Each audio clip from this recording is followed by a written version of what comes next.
સો hi guys, તમારા માટે એક નવો બ્લોગ લઈને અમે આવી ગયા છીએ.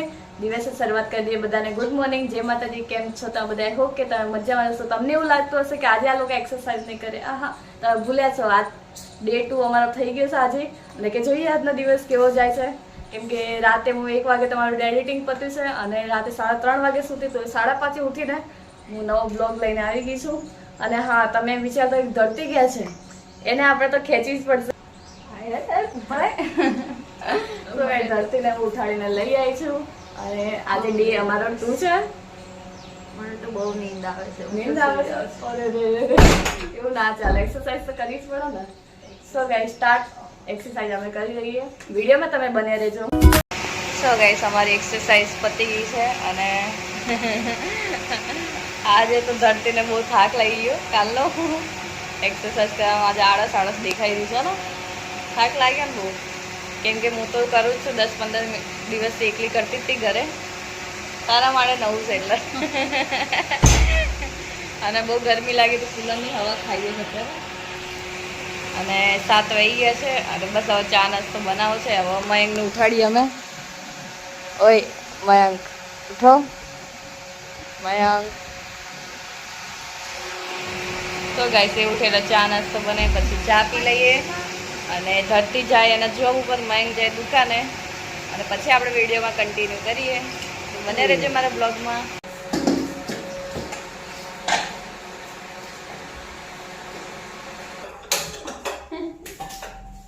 મેં તો ઉભા રહેતો તો હાથમાં આવી ગયું છે.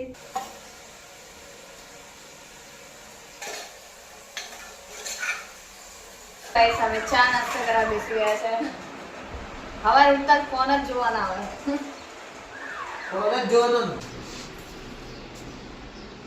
ટાટા. ચુપચાપ જાઓ.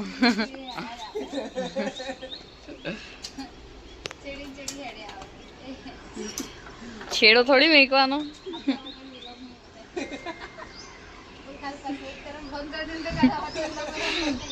અરે પાક્કું ઉઠું.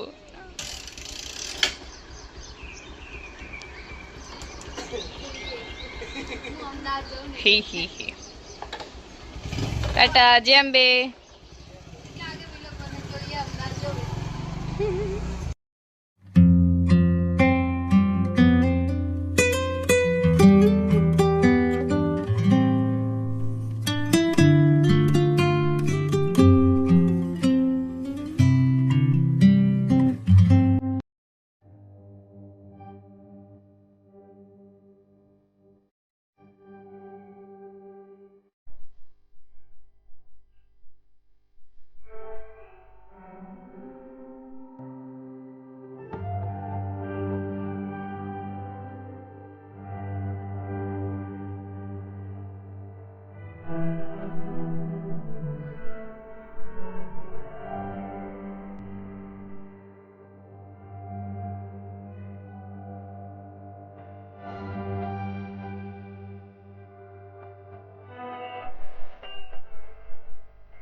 સો ગાઈસ, ઘરનું બધું જ કામકાજ પતાવીને હું નાહીને મસ્ત રેડી થઈ ગઈ છું.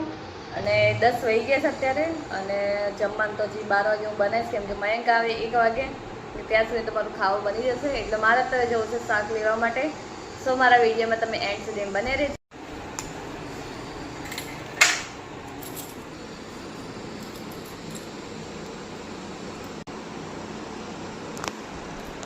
સો ગાઈસ, બસ હું નીકળું છું શાક લેવા માટે.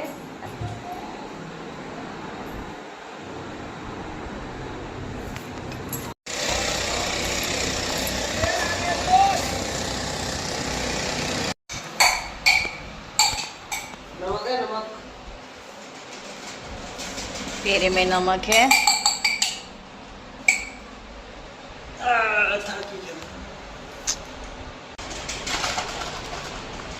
अमूल.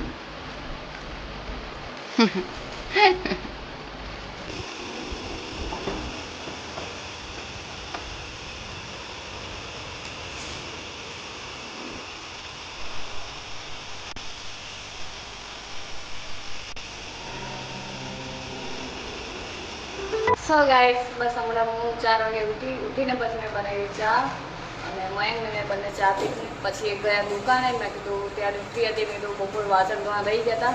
પછી મસ્ત વાસણ ધોઈ દીધા, રસોડું બી ક્લીન કરી નાખ્યું. સો ગાઈસ તમને બતાવું. સો ગાઈસ અમે અત્યારે જઈએ છીએ બ્યુટી પાર્લરમાં સગુનના વાળ કટિંગ કરાવવા માટે. જો ખુશ થઈ ગઈ વાળ કટિંગ કરાવને એટલે. ટકલું કરાવી દઈએ આપણે. હવે વાળ બધા કપાઈ દેવાના બધા. પિયા તો કેસે ના તૂટે. ધરતી બી આવી ગઈ છે.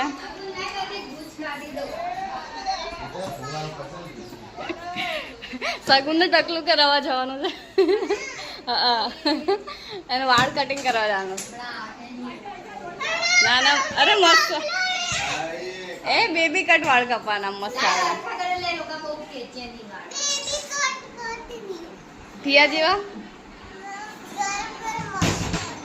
ગરમ ગરમ હશે. મસ્ત વાળ કપાસ આવડે તારો. આવું ને તાર અહીંયા સામે જ જઈએ આપણે. અમે હું સગુન મોનિકા ઓનલી લેડીઝ.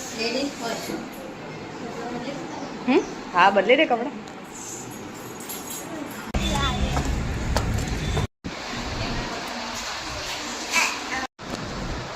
મસ્ત ના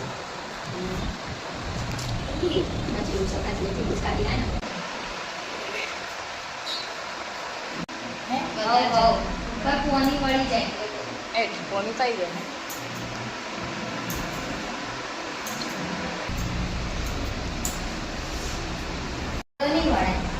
હા અંબુડો નહીં વળાય.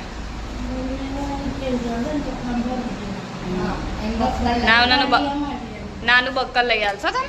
બસ બસ. તો ગાઈસ પકોડી ખાવા અમે આવી ગયા છે. અમારું વ્રત તૂટી ગયું કે અમે નહીં ખાઈએ એમ. મારા ભાભી મારા ભત્રીજા બધા આવ્યા છે.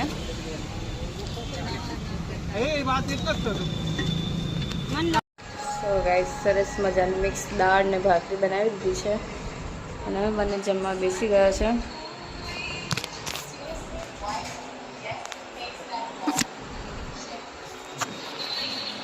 આજે ધરતીની તબિયત ખરાબ થઈ ગઈ છે. ઉતરેલા કઢીને જેમ બેઠી છે. એક્સરસાઇઝ વારે પડી ગઈ છે.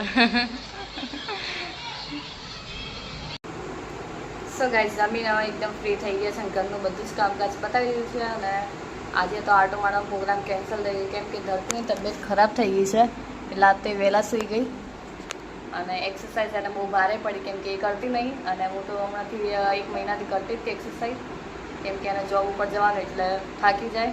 એટલે આજે તો વહેલા સૂઈ ગઈ થાકીને તબિયત એની ખરાબ થઈ ગઈ હતી. એટલે આજે આટો મારવાનો પ્રોગ્રામ કેન્સલ. હવે મળીએ આપણે નવા બ્લોગમાં. આજનો બ્લોગ તમને કેવો લાગે છે મને કોમેન્ટમાં જરૂરથી કહેજો અને લાઈક શેર સબસ્ક્રાઈબ કરવા મને ભૂલતા નહીં બધાને. જય માતાજી.